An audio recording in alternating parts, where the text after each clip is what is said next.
Hey guys, so today we've installed the GTX 1180 into the PC, and so we're ready to run a bunch of benchmarks, and the first one will be Valley benchmark. So we're going to be running this on a 4K monitor and running at full settings just to see exactly what to expect from this card. To be honest, I actually had some troubles getting the drivers for the card, so I actually had to use the original driver disc that came with the 1180. Unfortunately, they haven't really released any digital drivers on their website, so I actually had to use that disc. But regardless, fortunately I haven't found any errors, any bugs within the drivers, so for now it's all good, considering Valley is running at 280 frames per second with no jitter or any screen tear.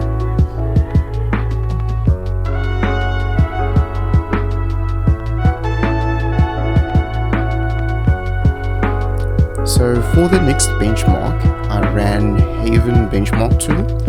This one comes with a lot of detail, so unlike Valley, I actually experienced a lot more frame drops.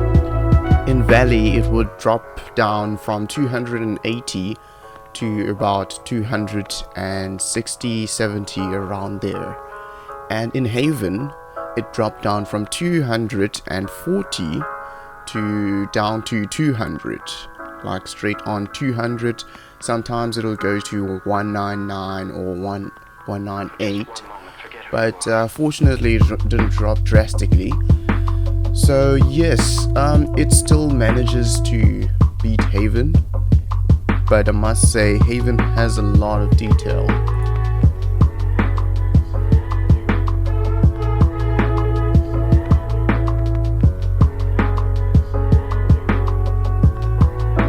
So in the final test, I decided to hook it up to my 3-screen setup here. So I'm gonna run the same benchmarks, but in surround display. That way it'll fully utilize the GPU. So in order to run this 3-screen setup, I had to utilize all 3 of the display ports at the back. Still giving me room with 2 HDMIs and 1 DVI. I must say, I expected some huge frame drops, but it actually managed to keep up, holding around 160 frames per second, which dropped down to about 120 frames per second, which isn't too bad at all considering it's running on a multi-display setup. So, running the Haven benchmark tool, I must say there were some pretty huge frame drops, but it's still not as bad considering it's running on a multi-display setup. The frames dropped from between 120 frames down to maybe about 80, which isn't too bad.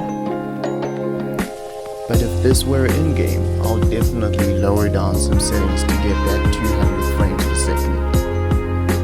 But yes, as you can see, it's not too bad of a card.